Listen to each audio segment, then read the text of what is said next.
Dallas Airport. Keeping busy.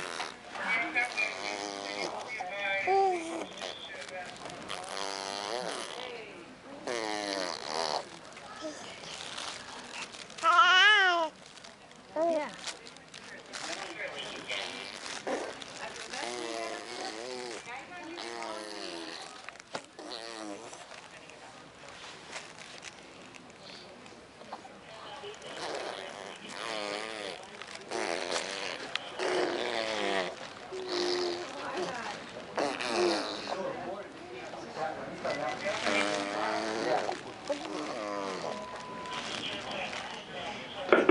Good morning, ladies and gentlemen. Welcome to United Express. This is flight number 4524, nonstop service to Omaha. This flight operates as a proud member of the Star Alliance.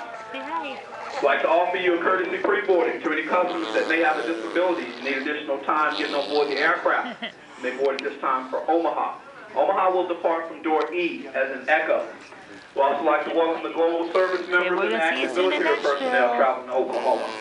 If you'll take a moment to look at your boarding card, you'll have a boarding group number. If you're in boarding group